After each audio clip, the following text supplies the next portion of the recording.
ఇర్మియా గ్రంథం 9వ అధ్యాయం 13, 14. అందుకు యెహోవా ఇలాగు సెలవిచ్చుచున్నాడు, వారు నా మాట వినకయు దానిని అనుసరింపకయు నేను వారికి నియమించిన నా ధర్మశాస్త్రాన్ని విసర్జించి తమ హృదయ మూర్ఖత్వ చొప్పున జరిగించుటకై తమ పితరులు తమకు నేర్పినట్లు బయలు దేవతలను అనుసరించుచున్నారు గనుకనే వారి దేశము పాడైపోయెను.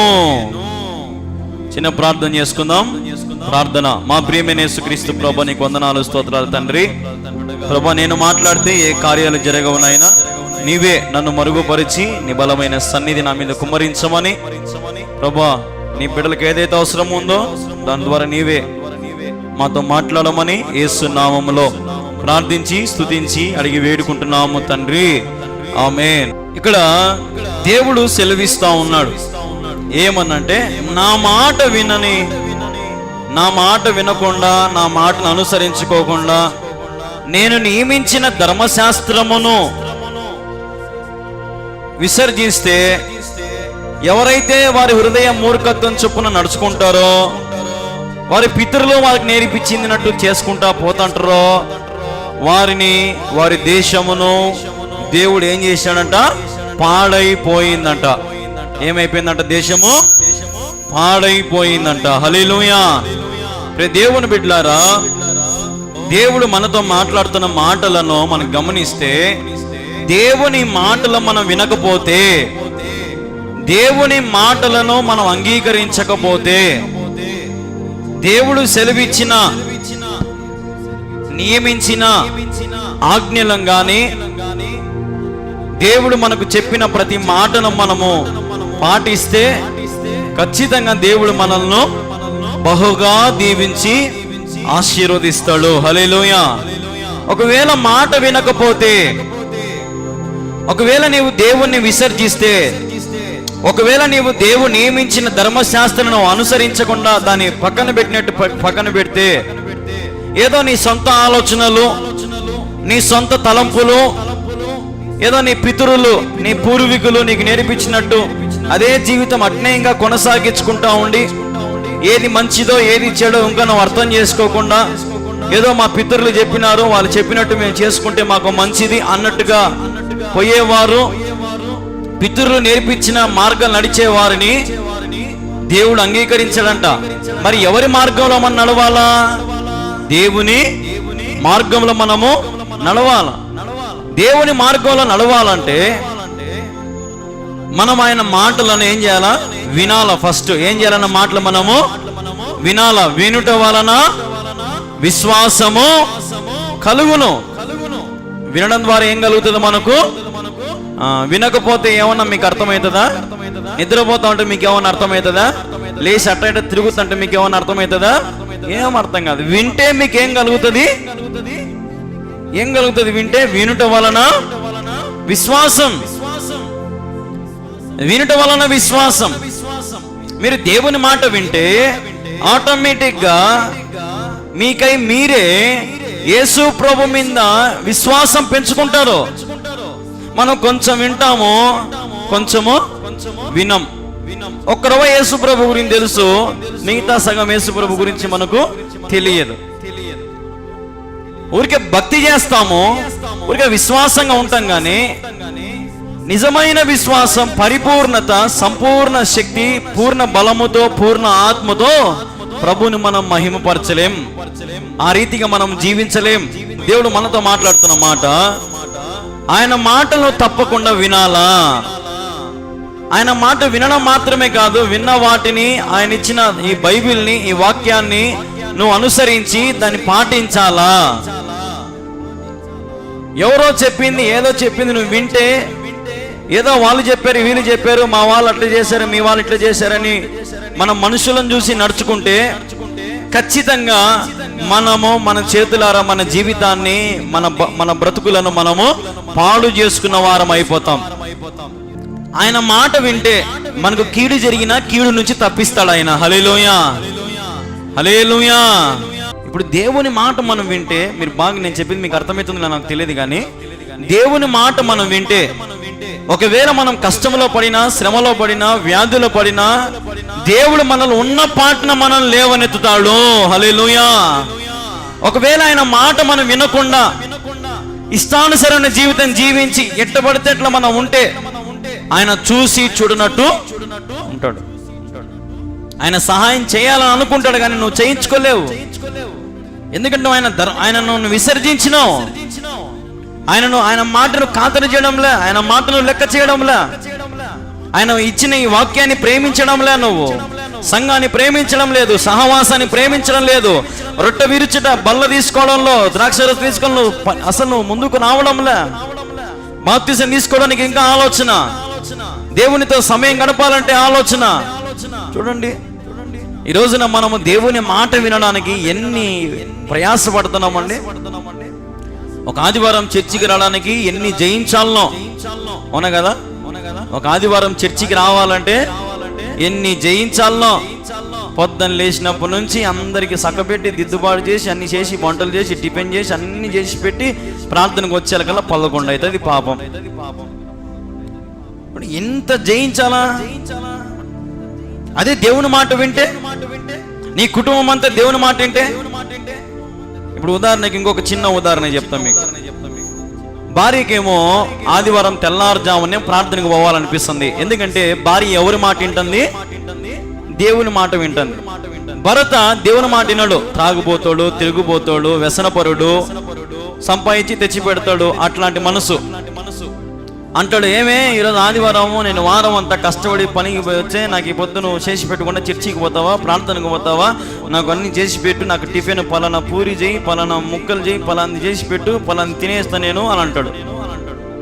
భార్యకేమో ముందు పోవాలని, భర్త ఏమో వినలేదు కాబట్టి, భర్త దేవుని గురించి తెలియదు కాబట్టి, దేవుని ప్రేమ తెలియదు కాబట్టి, అతనికి తిండి అంటే ఇష్టము, నిద్ర అంటే ఇష్టము, సెలవు అంటే ఇష్టము, త్రాగడం అంటే ఇష్టము, తిరగడం అంటే ఇష్టము, బెట్టింగ్లు కట్టడం అంటే ఇష్టము, క్రికెట్ ఆడడం అంటే ఇష్టము, వ్యసనాలు అంటే ఇష్టము.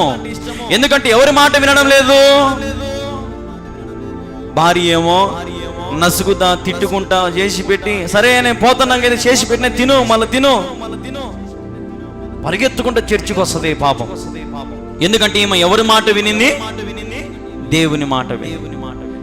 మీకు ఇన్ని 2 వారాలు తెలిసిపోతా ఉన్నాయి. ఈరోజు మన కుటుంబాలు నిజంగా, భర్త ఒకవేళ దేవుని మాట విన్నాడనుకో, భార్య దేవుని మాట వినడంలే.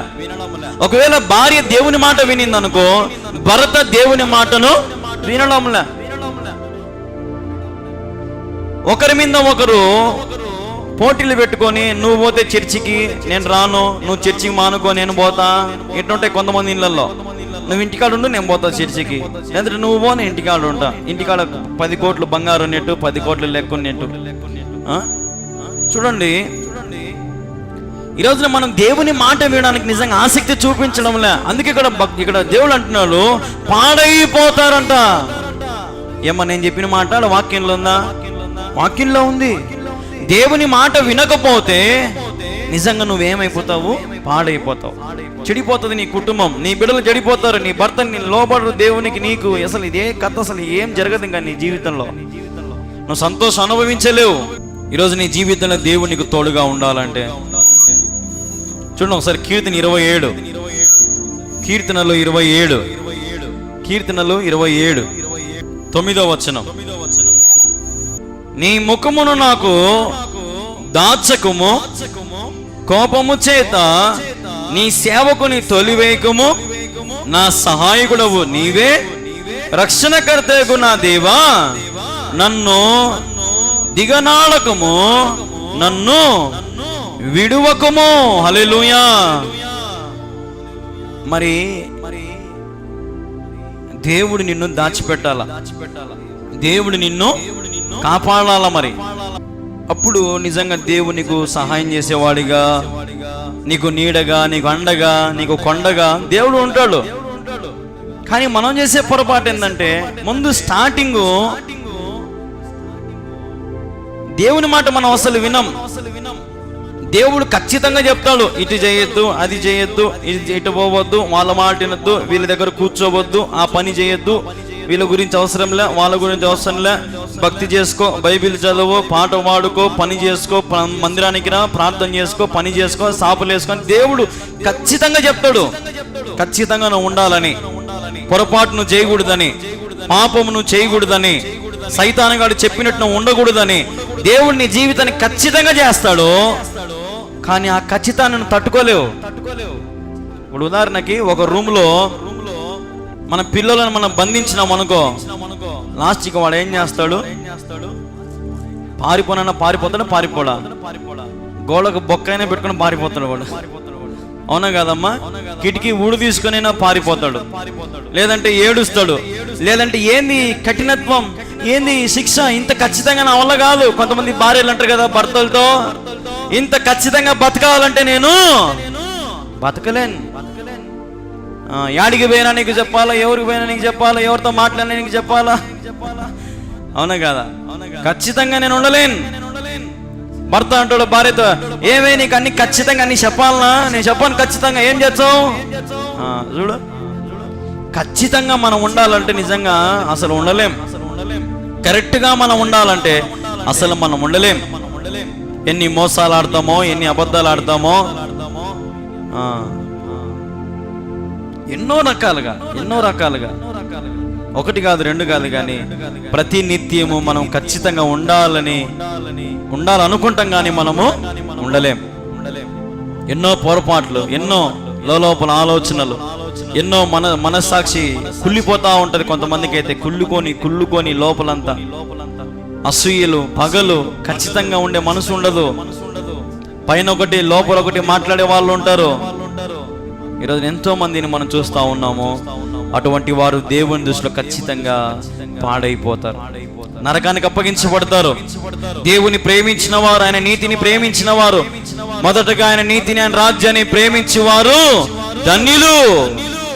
హల్లెలూయా, హల్లెలూయా.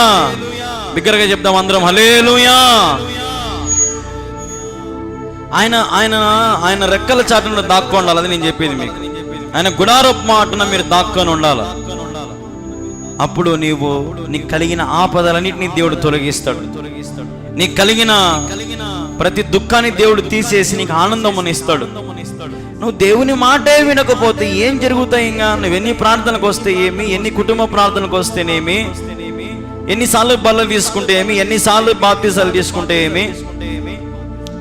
ఒకరోజు ఒక పాస్టర్ గారు అడిగారంట, మీలో ఎవరైనా ఇంకా బాప్తిసాలు తీసుకున్న వాళ్ళంటే చేతులు పైకెత్తండి అన్నారంట. చాలా మంది చేతులు పైకెత్తినారంట. ఏమయ్యా నువ్వు చెయ్యి పైకెత్తినావు, పోయిన సంవత్సరం నీకు బాప్తిసం ఇచ్చినా కదా అన్నాడంట. ఏమయ్యా నువ్వు చెయ్యి పైకి ఎత్తినావే, నీకు పోయిన సంవత్సరం బాప్తిసం ఇచ్చినా కదంట ఆయన అన్నాడంట. పడిపోయిన పాస్టర్ అయ్యా, నాకు మళ్ళా ఈ బాప్తిసం. కొంతమంది పడిపోతారు, బాప్తిజం తీసుకుని పడిపోయేది మళ్ళా బాప్తిజం. అట్లా 5-6 బాప్తిజాలు తీసుకుంటారు, కొంతమంది 10 కూడా తీసుకుంటారు. కొంతమంది అయితే అప్పుడే పుట్టిన పిల్లలు కూడా జీలకరింపు బాప్తిజాలని, నీటి బాప్తిజాలని, అప్పుడే పుట్టిన పసిపిల్లలు కూడా 5వ క్లాస్ 6వ క్లాస్కి ఇచ్చిండ్రు. వాళ్ళకి ఏం తెలియదు. వాళ్ళు పెద్ద కొద్ది లోకాశలకు, లోక అలవాట్లకు అలవాటు పడిపోయి దేవుణ్ణి మర్చిపోయి దేవుని విసర్జిస్తారు. చిన్నప్పుడేమో బాప్తిజం తీసుకొని బాగా ఉంటది సంఘంలో బిడ్డ. పెద్ద కొద్ది తప్పు మార్గాలు, లోకము చుట్టూ లోక వ్యసనాలు తొలగిపోతారు. దేవుని ఉగ్రతకు, దేవుని శాపానికి వారు పాలవుతారు. నేను చెప్పేది ఏంటంటే, నీలో సంపూర్ణ రక్షణ కలగాల. హల్లెలూయా. నీలో సంపూర్ణ మారు మనసు కలగాల. నువ్వు దేవునికి ఇష్టడుగానే ఉండాల. దేవా నీ మాటే నాకు శిలా శాసనం అను అనాల. దేవుని మాటే నీకు శాసనం, అంతే. మనుషుల మాట కాదు, వేరే వాళ్ళ మాటలు కాదు. నువ్వు దేవుని మాటకు శాసనంగా ఉండాలి. చాలా మంది అంటారు నాతో, నువ్వు చెప్పినట్టు దేవుని మాట వింటే మనుషులు దూరం అయిపోతారు నాయనా అంటారు. మీరు ఒకటి ఆలోచన చేయండి, ఈ మనుషులు మనతో ఉండేది ఒక 30 ఏళ్ళు, 40 ఏళ్ళు, 50 ఏళ్ళు, 60 ఏళ్ళు మాత్రమే. ఈ మనుషులు మన చుట్టూ ఉండే వాళ్ళంతా ఒకానొక సమయం వచ్చినప్పుడు మన చుట్టూ ఎవరు ఉండాలా? పరిశుద్ధులు ఉండాలా, దేవదూతలు ఉండాలా. అది కదా నువ్వు కోరుకోవాల్సింది. ఇక్కడ నువ్వు ఖచ్చితంగా ఉండు. మనుషులు ఒక నిన్ను వెలివేసినారా, పోనీ. ఓకే, నువ్వు ఒంటరిగానిగా ఉండవా, ఉండు సంతోషంగా. ఒంటరివాడిగా ఉండవా, ఉండు ఒంటరివాడిగా. అందరు నేను విడిచిపెట్టినారా? విడిచిపెడితే మనలే. అందరు నేను అవమానపరిచారా? అవమానపరిస్తే మనలే. అందరిని కించపరుస్తున్నారా? మాటలతో, చేష్టలతో, ప్రవర్తనతో ఉన్నిలే, వదిలేయి. ఏదో వాళ్ళని వాళ్ళ దగ్గర మెప్పు పొందాలా, వాళ్ళ దగ్గర నేను మళ్ళా ముందు మాదిరి కలిసిమెలిసి తిరగాల, వాళ్ళ మాదిరి నేను ముందు మాదిరి జోడి చేసుకొని బాగుండాలా అనుకుంటే నువ్వు లోకానికి దాసురాలు అయిపోతావు. నీతిమంతుడు ఎప్పటికీ ప్రత్యేకించబడి ఉండాలా, మనుషులకు దూరంగా ఉండాలి, లోకానుసారాలకు దూరంగా ఉండాలి, లోకంలో ఉన్న ప్రతి వాటికి దూరంగా ఉండాలి. అప్పుడు దేవుని హెచ్చిస్తాడు. నువ్వు పడిపోయిన చోట దేవుని లేవనెత్తుతా ఉంటాడు, మంచి స్థితిని నిలబెడతాడు, దీవెనకరంగా నేను నడిపిస్తాడు, ఆనందం నీకు దయచేస్తాడు. కోల్పోయినవన్నీ ఒక్కొక్కటి తిరిగి తిరిగి తిరిగి మళ్ళీ అని నీ చెంతకు తెరుస్తాడు ఆయన. హల్లెలూయా. ఆయన మాట వింటే ఎన్ని జరుగుతాయి. నువ్వు కోల్పోయినవన్నీ ఒక్కొక్కటి ఒక్కొక్కటి మళ్ళీ తిరిగి వస్తాయి. అయితే నువ్వు ప్రతి మాట వినాల. కూర్చోంటే కూర్చోవాలా, లెయ్యి అంటే లెయ్యాలా. అప్పుడే దేవుడు నిన్ను దీవిస్తాడు. ఆయన మాట విననల్లని ప్రజలను దేవుడు ఖచ్చితంగా శిక్షిస్తాడు. వాక్యంలో ఉంది. ఆయన అసలు లెక్క చేయడు. ఇప్పుడు మనకు బాగా సమయం ఇచ్చినాడు, మారండ్రా అని. అందరూ మారితే మంచిది. ఇప్పుడు కాదులే, రేపు కాదులే, ఎల్లుండి, లేదంటే 15 ఏళ్ళు వచ్చినాక, 20 ఏళ్ళు వచ్చినాక, 30 ఏళ్ళు వచ్చినాక, లేదంటే పెన్షన్ వచ్చేటప్పుడు చూద్దాంలే, ఇప్పుడు అంతా ఎంజాయ్ చేయాలా, తాగాల, తిరగాల అనుకుంటే, ఒకవేళ దేవుడు ఈ రాత్రే వస్తే, ఈ రాత్రి అని కలబూర శబ్దం ఊదితే మన పరిస్థితి ఏమవుతుంది? ఆలోచన చేయండి. ఇదే అనుకూలమైన దినం, ఇదే రక్షణ దినం. ఈ దినాన్ని ఎవరు నిర్లక్ష్యం చేయదు. ఈ మాటలు వింటున్న దేవుని బిడ్డలారా, ఇంకా నీ జీవితంలో పరిపూర్ణమైన రక్షణ, పరిపూర్ణమైన మారు మనసుని లేదేం? ప్రభుని అడుగు. ఇక నుంచి నీ మాట మాత్రమే నేను వింటాను ప్రభు. మనుషులను చెదిరించుకునే ఇబ్బందిలా, నన్ను తిట్టిన కొట్టిన ఇబ్బందిలా, నీ మాటే నాకు కావాలి. నువ్వే నాతో మాట్లాడు. నీ మాటకు బలమున్నది. ఆయన మాటకి ఏముంది? బలం ఉంది. ఆయన మాటకు శక్తి ఉంది. మీరు బాగా గమనించండి. దేవుడు సృష్టినంతా చేత్తో చేసినాడా, నోటితో చేసినాడా? నోటితో. చేతులతో ఏం చేసినాడు? మానవుని చేసినాడు, నిన్ను చేసినాడు, నన్ను చేసినాడు. అంటే ఇప్పుడు ఈ సృష్టి అంతా కూడా ఒక్క మాటతో, ఆకాశం కలుగునుగాక అంటే సూర్యుడు కలుగునుగాక, చంద్రుడు కలుగునుగాక, నక్షత్రం కలుగునుగాక, ఎన్ని ఒకటి కాదు 6 రోజులు సృష్టి చేసి నోటి మాటతోనే అన్ని. మరి నువ్వు ఆయన మాట విన్నావు అనుకో, ఆ నోటిలోంచి వచ్చే మాట నువ్వు విన్నావు అనుకో, అప్పుడు నువ్వు కూడా సమృద్ధిగా ఉంటావా, ఉండవా? కానీ మనం వినం, జారిపోతాం, పడిపోతాం. ఎందుకంటే మనల్ని అపవాది నడిపిస్తా ఉన్నాడు. మనల్ని దేవుడు కాదు నిన్ను నడిపించేది. ఎవరు? అపవాది నడిపిస్తారు. వాని దారిలో పోతున్నాం మనం దేవుడు ఇచ్చిన దారులు నడవడం లేదు. ఇప్పుడు చుట్టూ తిరుగుతున్నాం, మనము ఏళ్ళ పడితే తిరుగుతున్నాం, దెబ్బలు తగులుతున్నాయి, కింద మీద పడుతున్నాము, నాశనం అయిపోతా ఉన్నాము, చెడిపోతా ఉన్నాము, శ్రమలు ఎక్కువైపోతా ఉన్నాయి, వ్యాధులు ఎక్కువైపోతా ఉన్నాయి. దేవుడు ఇటవోరా అంటే నువ్వు మొత్తం తిరుగుతున్నావు. ఏం చేస్తాడు ఆయన? ఆయనకు చెయ్యనికి ఆస్కారం లేదు. నువ్వు ఆయన మాట వినడంలే. నువ్వు ఆయన మాట వింటే నీ కోసం ఏమైనా చేస్తాడు ఆయన. కాబట్టి ఆయన మాట నువ్వు వింటే పడిపోయిన నీ జీవితానైనా లేవనెత్తుతాడు ఆయన. హల్లెలూయా. గాయపరుచువాడు ఆయనే, గాయము కట్టువాడు ఆయనే. నీ జీవితంలో ఎన్ని గాయాలున్నా ప్రభు దగ్గరికి రా. ఆయన నిజంగా ఆయన మాదిరి గాయాలు ఎవ్వరూ మానపలేరు. ఒకవేళ ఉదాహరణకి ఏదన్నా ఆపరేషన్ చేసినారనుకో, ఇప్పుడు కొంతమంది ప్రెగ్నెంట్ అయినాక ఆపరేషన్ పోయినప్పుడు, డెలివరీ చేసేటప్పుడు కత్తితో ఇటు కోస్తారు కదా. కత్తితో కోసినప్పుడు బిడ్డలను బయటికి తీసినాక వాళ్ళకి ఏమి వేస్తారు? కుట్లు వేస్తారు. ఆ కుట్లు చచ్చిపోయిన వరకు ఉంటాయి ఉండవా? ఆ మచ్చలు, ఆ మరకలు ఉంటాయి ఉండవా? ఉంటాయి ఉండవమ్మా? ఉంటాయి, అట్నే ఉంటాయి. చనిపోయేంత వరకు ఆ మచ్చలు ఉంటాయి. చూడండి, ముందు కడుపు మాత్రం అట్నే ఉంటుందా? చిన్నప్పటి నుంచి ఎట్ట కడుపు ఉంది అట్టే నీట్గా ఉంటుందా? ఏమవుతుంది? కుట్లు పడి అవన్నీ నీటి కనపడుతుంటది. ఆమె వంగలేదు, లేయలేదు, నడుము నొప్పి అంటుంది, కాళ్ళ నొప్పులు అంటుంది, సూది వేసిన రెండో ముగ్గురు నచ్చందంట, అది బిందెలు మోయలేదు. చూడండి ఎంత కష్టం అనుభవించాలా. మరి దేవుడు గాయములు ఏం చేస్తాడంట? మానుతాడంట. హల్లెలూయా. ఉదాహరణకి కుష్ఠరోగి దేవుని దగ్గరకు వచ్చినాడు.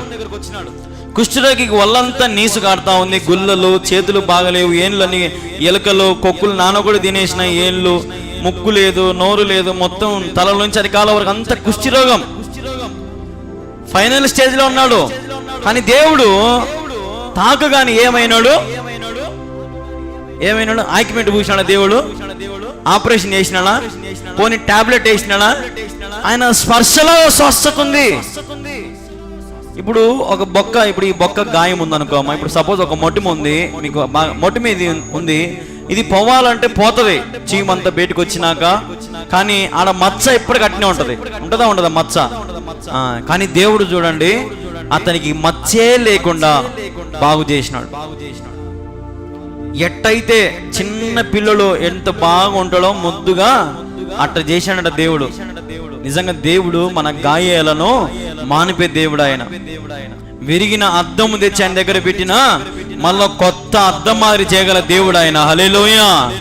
కాబట్టి నీ విరిగిన హృదయం ప్రభుకి ఇచ్చేయి, ప్రభుకి సమర్పించుకొని జీవితాన్ని, నీ జీవితంలో ఏదైనా ప్రభువుని అడుగు, గొప్ప కార్యాలు దేవుడు చేస్తాడు. నువ్వు అడక్క ముందే నీ అక్కలు తీర్చిన దేవుడు, నువ్వు అడక్క ముందే నీకు జీవితం ఇచ్చిన దేవుడు, నువ్వు అడక్క ముందే గర్భబలం ఇచ్చిన దేవుడు, నువ్వు అడక్క ముందే సమస్తం నీకు ధారాళంగా ఇచ్చిన దేవుడు. ఈరోజు నువ్వు ప్రభుకి ఏమి ఇస్తున్నావు?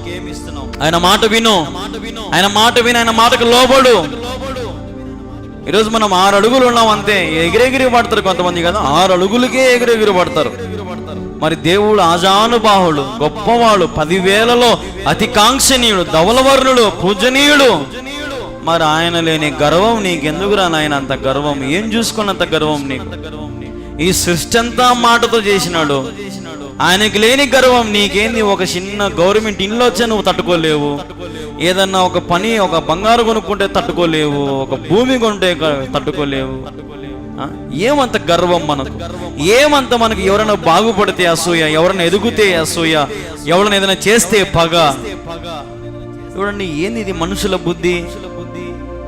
మనమందరము దేవుని మాట వింటే దేవుని జీవితంలో అడక్క మునిపే నీ అక్కర్లన్నీ తీరుస్తాడు. నువ్వు దేవుని మీద ఆశ పెట్టుకో, లోకం మీద కాదు. దేవుడు అన్నీ జరిగిస్తాడు. సమస్తం మేలు జరగొట్టకే అయిన సమస్తము సమకూర్చే దేవుడు ఆయన. సమకూరుస్తాడా? సమకూరుస్తాడు ఆయన. కాబట్టి నీ జీవితంలో ప్రభు మాటను వింటే, ప్రభు మాటకు నువ్వు లోబడితే గొప్ప కార్యాలు దేవుడు చేస్తాడు. దేవుని మాట వింటున్నావా వింటలేదా? నీ చేతి నీకే తెలియాల. వింటే గిన గొప్ప మేలులే, వినకపోతే మాత్రం అన్ని నష్టాలే. ఇక్కడ మనం గమనించినాము, పాడైపోతారు అనుంది. ఏమనుంది అక్కడ? పాడైపోదురు అనుంది. కాబట్టి మనం పాడు కాకుండా ఉండాలంటే దేవుని గుడారపు మాటన మనం ఉండాలి. దేవుని మాట మనం వినాలా, దేవుని మాటను మనం లక్ష్య పెట్టాలా, దేవుని మాటను మనం ప్రేమించాలి. చూడండి, ఒకసారి ఒక మాట చూపిస్తే, హెబ్రీయులు రాసిన పత్రిక 4వ అధ్యాయం, హెబ్రీయులు రాసిన పత్రిక 4వ అధ్యాయం 12వ వచనం. ఎందుకనగా దేవుని వాక్యము సజీవమై బలము గలదై, రెండంచులు గల ఎటువంటి ఖడ్గము కంటేను వాడిగా ఉండి ప్రాణాత్మలను, కీళ్ళును, మూలుగులను విభజించినంత మటుకు దూరుచు హృదయం యొక్క తలపులను, ఆలోచనలను శోధించుచున్నది. హల్లెలూయా. ఇక్కడ మీరు ఒక మాట అండర్లైన్ చేసుకోండి. దేవుని వాక్యము సజీవమై బలము గలదంట. దేవుని వాక్యము 2 స్టెప్స్ ఉన్నాయి. దేవుని వాక్యం మొదటిది ఏంది? సజీవం అంట. చెప్పండి, దేవుని వాక్యం ఏంది? సజీవము. రెండవది ఏంది? బలము గలది. దేవుని వాక్యం ఏంది? బలము గలది, సజీవమైనది. దేవుని వాక్యానికి నిజంగా ఎప్పటికీ ఎన్నటికీ సావు రాదు. దేవుని వాక్యానికి ఇది చదివే కొద్దీ ఊరట, ఇంకా చదవాలా, ఇంకా తెలుసుకోవాలని. మీకు తెలుసో తెలియదో, ఈ యొక్క చిన్న బైబిల్ ద్వారా ప్రపంచంలో కొన్ని వేల పుస్తకాలు పుట్టుకొచ్చినాయి. ఎంతో మంది సాక్ష్యాలు చెప్పినారు, ఎంతో మంది సేవకులు మారినారు, ఎంతో మంది ఈ రోజున విశ్వాసులు సంఘాలు నిండి పొర్లుతా ఉన్నాయి కేవలం ఈ చిన్న బైబిల్తో. ఎంతో మంది సాక్ష్యాలు బుక్ ప్రింట్ చేసినారు, ఎంతో మంది దేవుని గురించి ఇంకా అనేకమైన విషయాలు, ఇంకా లోతైన థియాలజీ ఎన్నో ఈ బైబిల్ ఆధారం చేసుకొని ఎంతో మంది గొప్ప గొప్ప పండితులు రాసినారమ్మా. ఈ బైబిల్ ద్వారా ఈ వాక్యం ఇంకా సజీవం ఉంది. ఇంకా దీనిలో ఎన్నో మర్మాలు ఉన్నాయి, ఎన్నో లోతులు ఉన్నాయి. తెలుసుకో సత్యాన్ని, ఈ వాక్యాన్ని అంగీకరించు. ఎందుకంటే ఇది రెండంచులు గల ఖడ్గము వంటిది, వాడిగల ఖడ్గం వంటిది. ఎట్లుంటదంటే ఈ వాక్యము చక్కగా గుచ్చుకొని పోతుంది నీకు. ఎక్కడికి గుచ్చుకొని పోతుంది చూడండి, అందుకే బాగా రాసిన చూడు. ప్రాణాత్ములను కీళ్ళను మూలుగును విభజించినంత మటుకు దూరుచు. ఎక్కడికి పోతుంది అంటది? కీళ్ళు మూలుగులు అన్ని గుచ్చుకుంటా పోయి ఎక్కడ గుచ్చుకుంటుంది? లాస్ట్కి హృదయ యొక్క తలుపులను, ఆలోచనలను. చూడండి, దేవుని వాక్యం ఏం చేస్తుందంట? మనల్ని శోధిస్తుందంట. నీ హృదయంలో ఏం ఆలోచనలు ఉన్నాయో, నీ హృదయంలో ఏం తలంపులు ఉన్నాయో అవి వాక్యం ఏం చేస్తుందంట? దాన్ని శోధిస్తుందంట. హల్లెలూయా.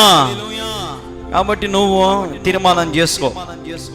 ఇశ్రాయేల్ దేశం మీద యుద్ధం జరుగుతూ ఉంది, మణిపూర్ మీద యుద్ధం జరిగింది, హర్యానా మీద యుద్ధం జరిగింది, రష్యా యుక్రెయిన్ మీద యుద్ధం జరిగింది, కరోనా వచ్చింది, తెగులు వచ్చింది, కరువు వచ్చింది, రాజ్యాలు నీకు రాజ్యాలు, మిడతల దండు, ఒకటి కాదు రెండు కాదు, రాకడకు ప్రతి సూచనలు జరుగుతూ ఉన్నాయి.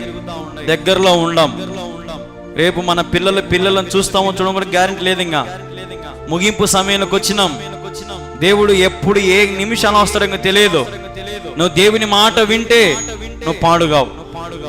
దేవుని మాట వినలేదనుకో ఏమవుతావు? ఆటోమేటిక్గా పాడైపోతాం. ఎట్ట పాడైతాం అంటే మామూలు పాడు కాదు, ఇంకా అగ్ని ఆరదు, ఇంకా సత్యంత వరకు ఇంకా సావు ఉండదు. మళ్ళా సత్యంత నేను పొరపాటు అంటున్నా, అసలు ఇంకా సావే ఉండదు. ఇంకా దేవుడు ఆ నరకములో అగ్ని ఆరదు, పొరుగు సాదు, ఏగుతా ఉండే పని యుగ యుగాలు తరతరాలు. ఆలోచన చేసుకోండి. ఈ మిగిలిన కొద్ది కాలం, రేపు వచ్చాడో తెలియదు, మన్నాడు వచ్చాడో తెలియదు, వచ్చే నెల వచ్చాడో తెలియదు, ఈ క్రిస్మస్కి వచ్చాడో లేదంటే వచ్చే సంవత్సరం ఈస్టర్కి వచ్చాడో ఎప్పుడో ఒకసారి అయితే రావడం పక్కా వస్తాడు. ఇంకా ఆయన సమీపమైన దినాలు. ఇంకా నువ్వు మారకపోతే ఇంకా చాలా కష్టం. నువ్వు మారితే 10 మందిని మార్చడానికి ప్రయత్నం చేయి. నువ్వు మారితే నువ్వు లోబడి అనేక మందిని దేవునికి లోబడేటట్టు చేయి. నువ్వు చనిపోయే లోపు, దేవుని రాకడ వచ్చే లోపు కనీసం ఒక్క ఆత్మనైనా రక్షించుకో. ఒక్కరిని, కనీసం నీ బిడ్డలను, కనీసం నీ భర్తనన్నా నువ్వు రక్షించుకో. దేవుని నిన్ను దీవిస్తాడు, బలపరుస్తాడు. ఈ రోజున ఎంతో మంది దేవుని ప్రేమను పొందలేక, దేవుని యొక్క కృపను అనుభవించలేక, దేవుని కనికరము చూడలేక ఈ లోకంలో పడి చెడిపోతా ఉన్నారు. ప్రభు మీ అందరికి ఒక అవకాశం ఇస్తున్నాడు.